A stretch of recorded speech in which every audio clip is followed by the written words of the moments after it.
रोहन नाम के एक मेरा दोस्त था। उसकी तुरंत ही नौकरी लगी थी और उसकी पोस्टिंग मेरे ही गांव में हुई थी। गांव से थोड़ी ही दूर पर एक बहुत बड़ा और पुराना घर था जो कि बहुत साल से बंद पड़ा था। रोहन ने किराए पर रहने के लिए वो घर ले लिया और आराम से अपनी नौकरी करने लगा। कुछ समय बाद कुछ ऐसा हुआ, एक रात जब वह सो रहा था तो उसे एक अजीब सी आवाज सुनाई दिया जो किसी जानवर के आवाज की तरह था। शुरुआत में रोहन उस आवाज पर ज्यादा ध्यान नहीं दिया, लेकिन फिर दूसरे दिन भी उसे वही आवाज दोबारा सुनाई देने लगा। फिर वो सोचने लगा कि इस घर में कोई भूत है जो मुझे डराने की कोशिश कर रहा है। खैर रोहन भूत प्रेत को नहीं मानता था, वो आराम से सो गया। कुछ समय बाद जब रोहन की नींद खुली तो सामने एक डरवाना काला साया दिखाई दिया। रोहन इसके पहले कुछ करता वो खुद बेहोश होकर गिर गया।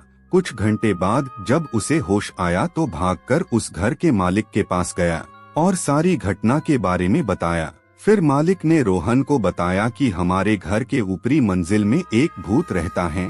बहुत साल पहले इस गांव के कुछ लोग उसके साथ गलत व्यवहार करके उसकी हत्या कर दिए थे। तब से लेकर आज तक उसकी लाश का पता नहीं चला है। रास्ते से अगर कोई जाता था तो वो भूत उसे अपने घेरे में ले लेता था और कई दिनों तक उसका पीछा नहीं छोड़ता था, लेकिन उसे अभी तक कोई देखा नहीं है। कभी कभी उसकी डरावनी आवाज सुनाई देती थी और सबकी नींद उड़ा देती थी। रोहन मकान मालिक की पूरी बात सुनने के बाद सोचा कि यह सब कुछ केवल एक कल्पना और बकवास बातें हो सकती है, क्योंकि वो भूतों में विश्वास नहीं करता था।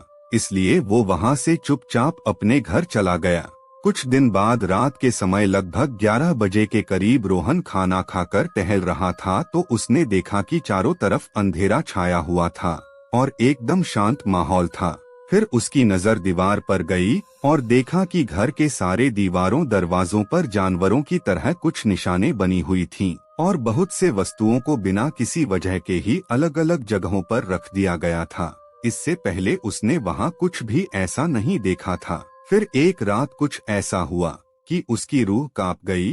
रोहन अपने घर में अकेले सो रहा था, तब उसे एक डरावनी सी आवाज सुनाई दिया। रोहन नींद से उठ गया और इधर उधर देखने लगा कि कौन है जो इतनी डरावनी आवाज निकाल रहा है, लेकिन कहीं से भी कोई दिखाई नहीं दिया और थोड़ी ही देर में वो आवाज बार बार सुनाई देने लगी। जल्दी से रोहन अपने कमरे की लाइट जलाया तो देखा कि एक बहुत ही भयानक और डरावनी दृश्य उसके सामने खड़ा है और उसे घूर रहा है। अब रोहन डर के मारे थर थर कांपने लगा और उसकी आवाज भी नहीं निकलना बंद हो गया था। फिर उसने मन में ही सोचा कि मैं अपने सपनों में भी नहीं सोच सकता था कि मेरे साथ कभी भी कुछ ऐसा होगा। हे भगवान, अब आप ही मेरी कुछ मदद करिए।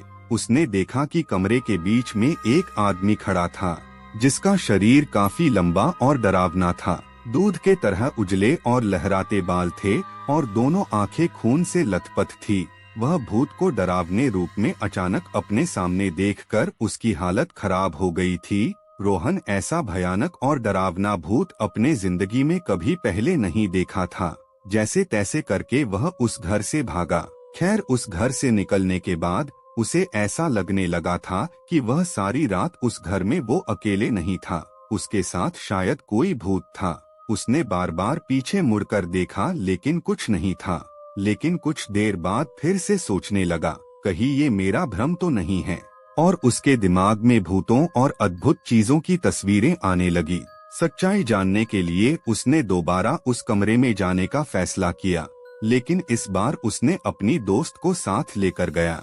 दोनों फिर से उस घर में पहुँचे और उन्होंने कमरे की लाइट चालू कर दी। इस बार उन्हें घर में पहले से भी ज्यादा डरावना दृश्य दिखाई दिया। दीवार के चारों तरफ लिखे हुए कुछ शब्द और तस्वीरें थीं, जो उन्हें अजीब लग रही थी। फिर उन्हें घर के एक कोने में बहुत बड़ा लोहे का बना हुआ एक डब्बा दिखा। जब वे लोग उस डब्बे को खोला तो उन्हें एक भयानक चीज देखने को मिला। उस डब्बे में एक आदमी का लाश पड़ा हुआ था जिसका सिर अलग हो गया था। वो दोनों उस लाश को देखकर पहले से और ज्यादा डर गए और उसे वहीं छोड़ दिया और उस घर से निकलकर भागने लगे। लेकिन जैसे ही दोनों वहां से भागने लगे, वैसे ही उनके कानों में एक डरावना आवाज सुनाई दिया, जैसे उन्हें कोई कह रहा हो, वही रुक जाओ, यहाँ से वापस जाने का सोचना भी मत, अब तुम दोनों मेरे शिकार बन गए हो, रुक जाओ वहीं पर, नहीं तो मैं तुम्हें अभी मार डालूंगा। रोहन और उसके दोस्त वहीं रुक गए और पीछे मुड़कर देखा तो उन्हें कोई नहीं दिखाई दिया, बस उसकी आवाजें सुनाई दे रही थी। फिर क्या था, वो लोग एक दूसरे का हाथ पकड़ा पर वहाँ से भागते हुए उस घर से कहीं दूर रुके। थोड़ी ही देर में सुबह हो गई। दोनों दोस्त गांव में गए और डरते हुए उन्होंने अपनी घटना सारे गांव वालों से बताया और उन लोगों को सावधान करवाया कि गलती से भी कोई इस घर में न जाए। हम लोग तो जैसे तैसे करके वहाँ से भाग गए, लेकिन अब दोबारा कोई वहाँ गया तो शायद वो जिंदा वापस न आए। आप लोग कभी मत जाइएगा। और रोहन उसी दिन अपना पोस्टिंग किसी और जगह करवाया और उसी दिन वहाँ से अपना सारा सामान लेकर हमेशा हमेशा के लिए चला गया। दिन पर दिन रोहन उस घर की घटना भूलने की कोशिश करता, लेकिन वो उस घटना को कभी भी भूल नहीं पाया और उसकी रात भी खराब होने लगा था। वो अब रात को सोने में डरने लगा था। ये कहानी कैसे लगी कमेंट में जरूर बताना और चैनल को सब्सक्राइब जरूर करना।